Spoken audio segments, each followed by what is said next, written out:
Welcome back, all of you, for the class 6 student. This is here once again, getting to be continued with the class 6 chapter 1 of history. When, where and how, कब, कहाँ और कैसे. In this chapter I have already given you some of the word meaning related to this particular chapter, and on that aspect we are going to continue forward for the one of next topic, that is memories. And memories are the biological or the historical account written from the form of the personal knowledge and about the certain ruler by the author close to him. यहाँ पर हम लोग देखते हैं कि memories जो है, poets जो है, वो एक खास वृतांत के बारे में या फिर जीवन संबंधी कुछ बातों के बारे में. It means biographical thing which is to be mention in the code related to that particular person is analyse as the biography और द बायोग्राफिकल नॉलेज. ठीक है, जो ऐतिहासिक वर्णन को उनके कोर्ट में रहने वाले कुछ विद्वानों के द्वारा जो लिखा गया, एक खास वहाँ के शासक के द्वारा, जो कि वहाँ पे उनके कोर्ट के काफ़ी नज़दीक रहा करते थे, यानी उस राज दरबार के काफ़ी करीब रहा करते थे. उन लोगों के जीवन शैली के बारे में कुछ विवरण को देखा गया, उस चीज़ के बारे में हम लोग यहाँ पे पढ़ रहे हैं. Now, see, in this category, the fall for the biographical account of the king Harshvardhana and the Banbhatta, his court poet. The title of the book is Harsha Charitra and Bilhana's Vikramadeva Charitra and Chandra Bidas, Prithviraj Raso, Sandhyakarma Ram Chatri are the other very useful and the important sources of written history. इनमें से दिए गए कुछ नामों के हिसाब से अगर हम पढ़ते हैं किताबों में, तो ये मुख्य नाम थे जिनके द्वारा में हम लोग के इतिहास को एक विवरण के रूप में हम लोग देखने के लिए मिलता है. क्रॉनिकल मीन्स क्या होता है? Chronicle means the part of history is known as the chronicle, और ऐतिहासिक के रूप में हम समझ सकते हैं इस चीज़ को. ऑलरेडी मैंने उसका वर्ड का मीनिंग को आप लोगों को लिखवाया हुआ था, क्रॉनिकल्स मतलब क्या होता है करके. यहाँ आप देख सकते हैं इस वर्ड में आपको क्रॉनिकल्स मीनिंग इतिहास का काल, है ना. इतिहास के काल के बारे में हमने आपको ऑलरेडी मेंशन किया हुआ है. तो इन सारे दिए गए वर्ड मीनिंग के हिसाब से आपको जरूर है कि आप अगर उसको पढ़ते हैं बुक को, तो you will be able to understand the particular chapter and the particular portion every day which is to be mention and which is to be dealt by the David sir. See, a chronicle is an important event of in the order of time. Chronicle मतलब क्या होता है कि इतिहासकार एक समय के बारे में जो कि समय अनुसार ऐतिहासिक विवरण को बताता है या वर्णन को बताता है.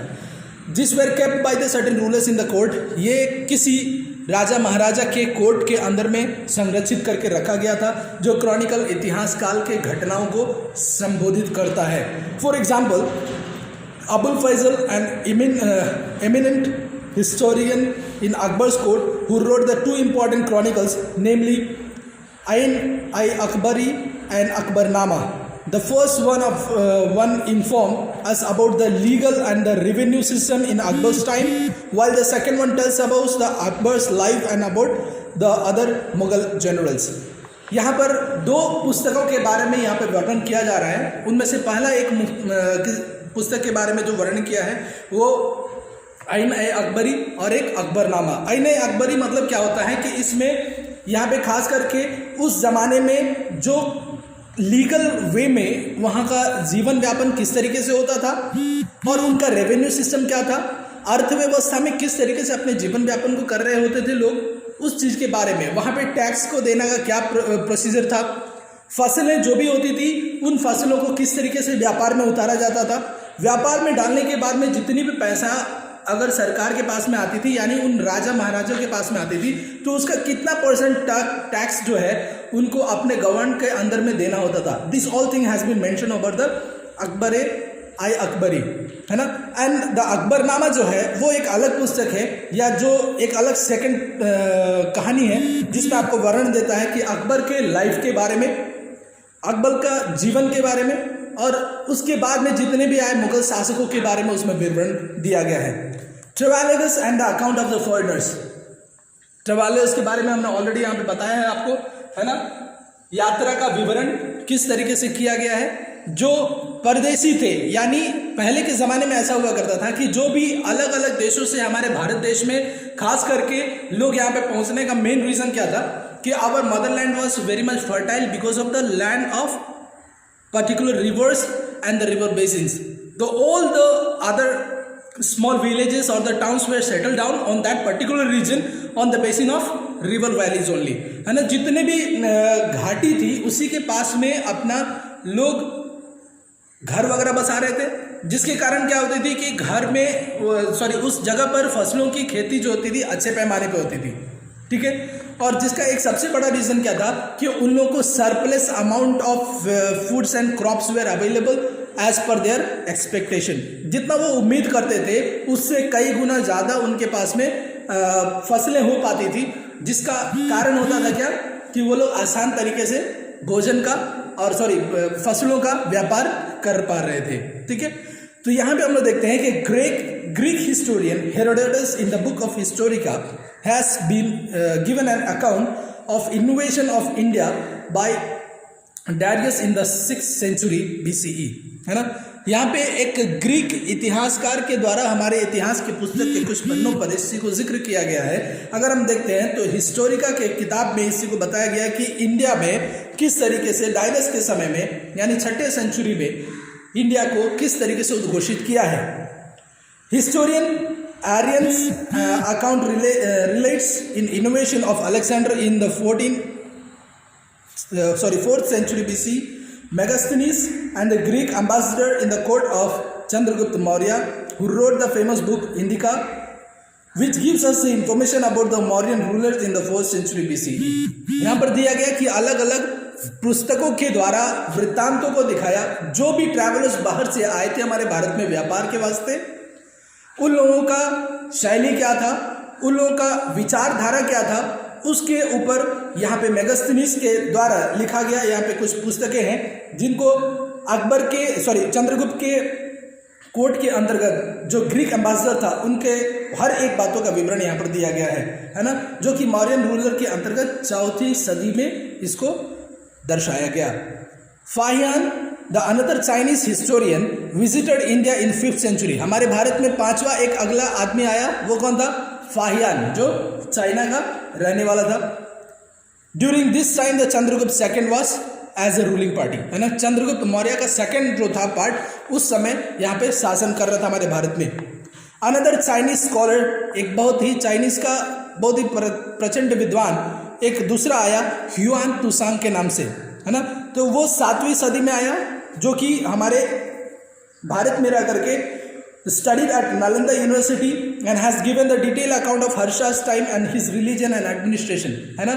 वो यहाँ पर हमारे भारत में बिहार में खास करके आप जानते हैं नालंदा के बारे में आपने पढ़ा होगा, जो कि गया में है आज के दिन में, बोध गया के नज़दीक है. और आप यहाँ से अगर जाते हैं बिहार से तो राजगीर के काफ़ी नज़दीक है नालंदा. तो उस जगह में वो यूनिवर्सिटी में वहाँ पे रह करके पढ़ाई करके वहाँ पे लोगों का हर्षवर्धन का खास करके जीवन शैली के बारे में उस युग में होने वाली हर एक घटनाओं का विवरण को वहाँ पर दिखाया गया है.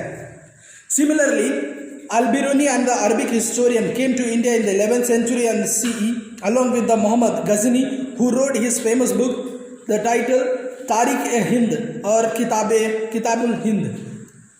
In this way हम इस चीज़ को जानते हैं. एक अरबिक हिस्टोरियन भी आया जो भारत में 11वीं सदी में, उन्होंने भी यहाँ पर रह करके भारत में अलग अलग किताबों के द्वारा अलग अलग विशेष जानकारियों को लेकर के यहाँ पर शासन काल में शासन करने वाले हर एक राजाओं के बारे में या फिर उनका पद्धति के बारे में, उनके विषय वस्तुओं के बारे में, उनके अकाउंट के बारे में सारा चीज़ को जानकारी को यहाँ पर दिया गया है. Okay, now we will see the archaeological sources. Archaeological sources के बारे में हम लोग पढ़ेंगे, है ना. आर्कियोलॉजिकल मतलब क्या होता है, मैंने आपको ऑलरेडी बताया हुआ है. आर्कियोलॉजिकल सोर्सेस, है ना. तो आर्कियोलॉजिकल सोर्सेस के बारे में हम लोग पढ़ते हैं. The literary sources, archaeological sources also gives us information about the past event and civilisation. हमें अपने पुरातत्व चीज़ों के बारे में जानकारी देती है हमारे आर्कियोलॉजिकल सोर्सेस, है ना.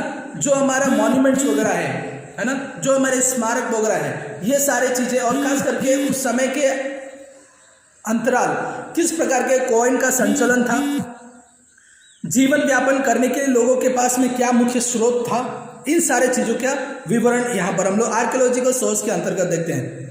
These sources include the ruins of the building, pieces of poetry, weapon, baked clay object, metallic objects, stone tools, ornament, sculptures, painting, pot, pan, and coins. Archaeological objects are usually found during the excavation at historical site. है ना, हम लोग देख रहे हैं कि ये सारे चीजों का जो विवरण है, जो भी उस जमाने में मिला आर्कियोलॉजिकल सोर्स के तहत, यानी पुरातात्विक तत्वों के बारे में, तो वो सारे चीज पुराने जो जमाने में कौन क्या था, किस तरीके का वस्तु को यूज करता था, उन सारी चीजों का विवरण यहाँ पर हम लोग देख रहे हैं। ठीक है, तो ये सारा चीज जो है कैसे हम लोग को मिला, खुदाई करने के बाद में ही हमने इन सारे चीजों की प्राप्ति हुई है। ठीक है, तो खुदाई उस जमाने का चीजों को, अवशेष को प्राप्त करने के लिए डीप खुदाई करने के बाद ही इसका जानकारी लग पाया होगा। ठीक है, the expert known as the archaeologist, और इसके बारे में जो खुदाई करते हैं उनको आर्कियोलॉजिस्ट के नाम से जाना जाता है। The study of object, they provide the details about the remain including the time period they belong to that and how the people lived at that time, that even the study grains, plants remain and the bones of the animal found at excavated site.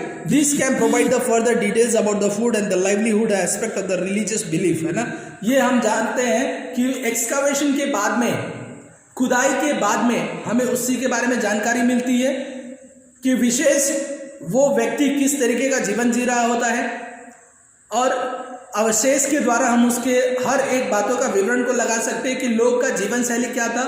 अवशेष में जब पाए जाने वाले हर एक वो छोटे छोटे चीज़ों को, वहाँ का इस्तेमाल किए जाने वाला अस्त्र शस्त्र, इस्तेमाल किए जाने वाला बर्तन, इस्तेमाल किया जाने वाला सिक्का, इस्तेमाल किए जाने वाले हर एक चीज़ों के द्वारा वहाँ पे लोग का जीवन शैली क्या था, इसके बारे में संशय किया जाता है। Now see the uses of historical sources for writing history, है ना, ऐतिहासिक स्रोत का इस्तेमाल इतिहास को लिखने के लिए कैसे किया जाता है।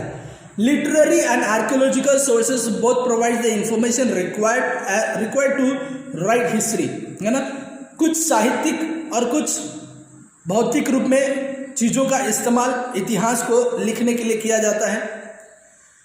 Historians study the information and to reconstruct the event of the past. इतिहासकार क्या करता है कि उसको फिर से पुनः निर्माण करने के लिए, उस इवेंट को, उस मुख्य वर्णन को पुनः निर्वाहित करने के लिए, पुनः बनाने के लिए पढ़ता है, उसको जानकारी को लेता है।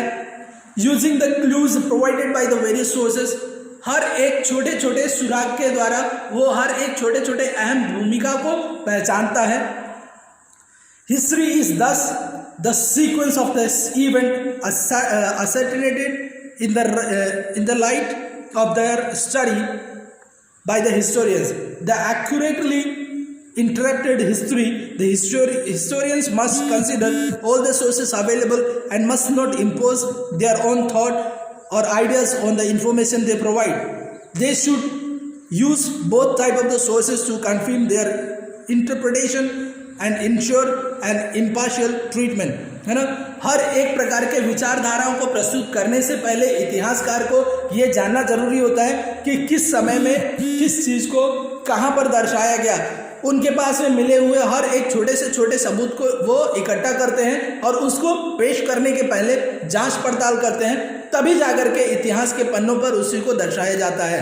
Okay, so I hope this chapter will help you to analyse about the sources of history and history how, where and when it had happen, है ना, किस तरीके से, कब, कहाँ और कैसे इतिहास आया, कैसे हुआ, इन सारी चीज़ों का विवरण मैंने इस चैप्टर के द्वारा आप लोगों को समझाने की कोशिश की है। Now it is your time, you just go along with the chapter and where you are having a problem you just ask me, I will be here to sort you out and solve your problems. Thank you, good day ahead.